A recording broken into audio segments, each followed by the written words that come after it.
ورحمة الله وبركاته. مع الدرس العاشر بعنوان الجائز في حق الأنبياء والرسل عليهم الصلاة والسلام. قال الناظم رحمه الله: وجائز في حقهم كالأكل وكالجماع للنساء في الحل. يجوز في حق الأنبياء والرسل جميع الأعراض البشرية التي لا تؤدي إلى نقص في مرتبتهم العلية، ولا فرق بين أن يكون الجائز في حقهم من توابع الصحة التي لا يستغنى عنها عادة كالأكل والشرب والنوم، أو التي يمكن أن يستغنى عنها من دون مشقة أو بمشقة مثل معاشرة النساء حلالا.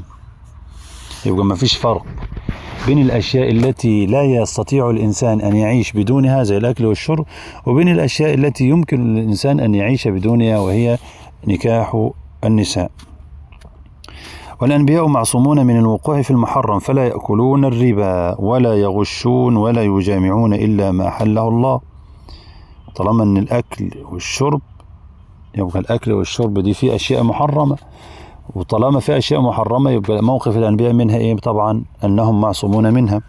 وكذلك لا يجامعون إلا ما أحله الله. الاحتلام في حق الرسل، وطبعا بما أن الاحتلام دي من الأمور العادية فلازم نعرف حكمها في حق الأنبياء.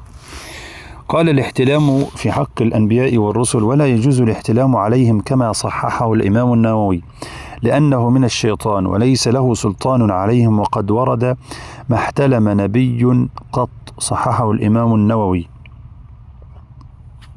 ويجوز على الأنبياء المرض غير المنفر، فقد مرض الرسول صلى الله عليه وسلم وقال: إني لأوعك كما يوعك الرجلان منكم.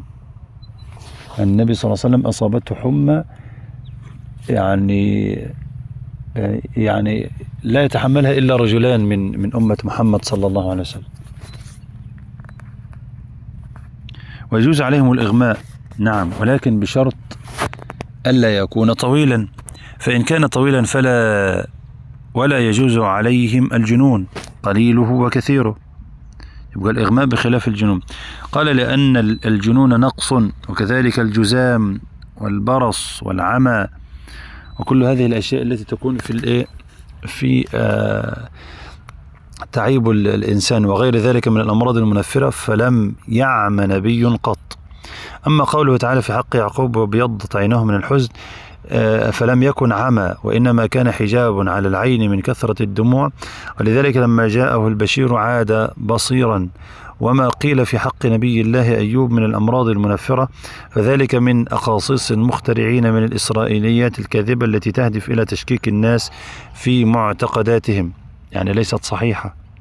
والصواب أن الذي كان به مرض شديد لم يكن مرضا منفرا، وهو نوع من الابتلاء والاختبار كشفه الله عنه عندما اتجه إليه ودعاه في قوله: وأيوب إذ نادى ربه أني مسني الضر وأنت أرحم الراحمين فاستجبنا له فكشفنا ما به من ضر. هل يجوز في حق الأنبياء والمرسلين أن يعرض لهم السهو والنسيان في اللغة؟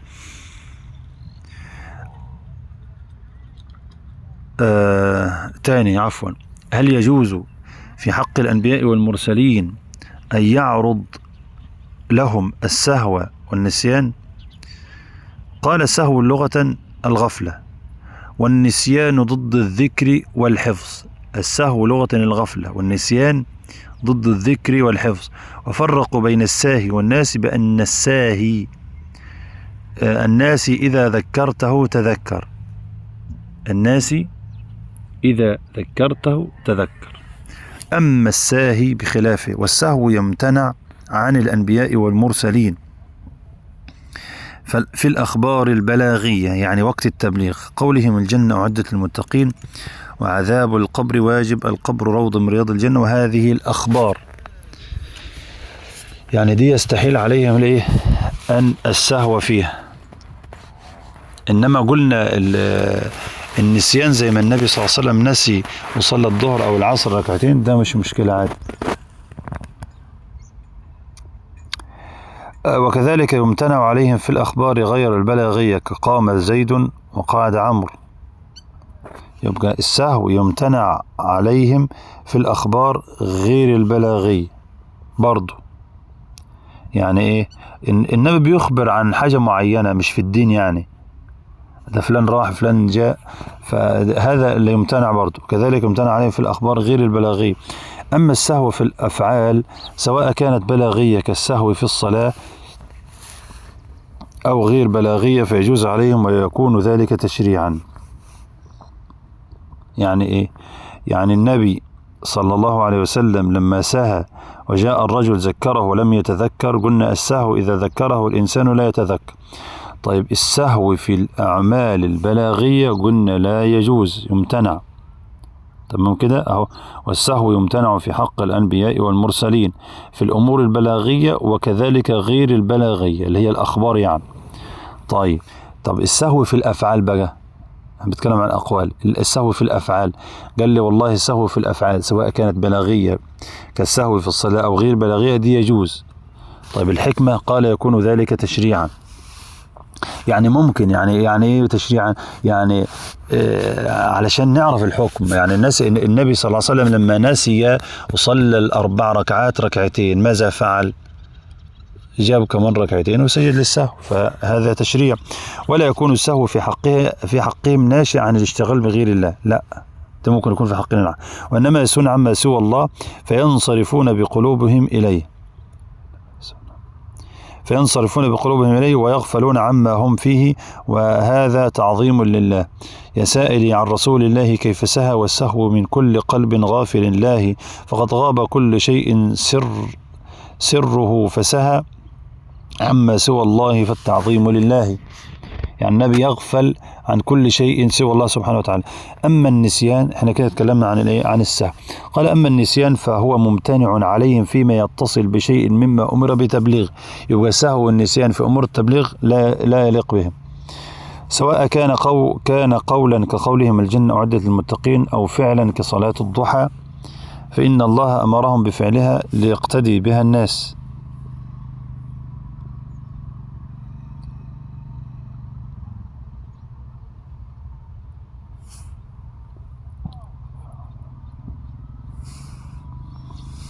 قال فلا يجوز عليهم نسيان شيء قبل تبليغه لأن هذا مناف لوظيفتهم وهي دعوى الناس بما أمروا بتبليغه.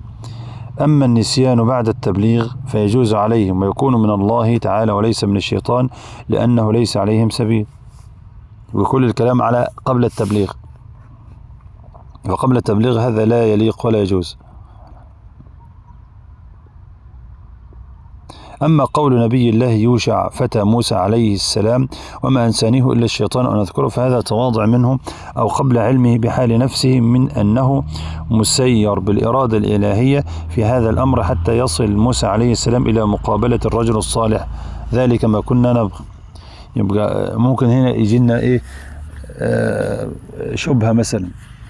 شبهة في قوله تعالى مثلا عند البعض، مثلا يقول لك ايه، طب سيدنا يوشع الذي أنزل الله عليه النبوة بعد سيدنا موسى قال وما أنسانيه إلا الشيطان، هنقول هذا تواضع منه أو كلمتنا أو قبل علمه بحال نفسه من أنه مسير بالإرادة الإلهية حتى يصل إلى الأمر الذي أراده الله سبحانه وتعالى. هذا أمر أراده الله سبحانه وتعالى وليس الشيطان.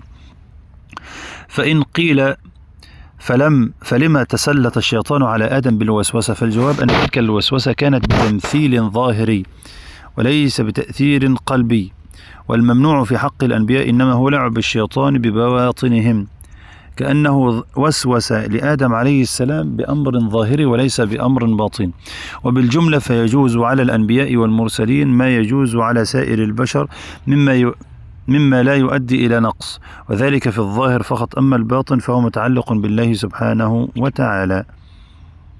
يبقى هنا الجائز وغير الجائز. قال الجائز في حقهم جميع الأعراض البشرية التي لا تؤدي إلى نقص في مرتبتهم، والإغماء بشرط ألا يكون طويلا. ده كده الجائز. أما غير الجائز الاحتلام، الجنون، والسهو، والنسيان. ونقف عند درس المعجزة.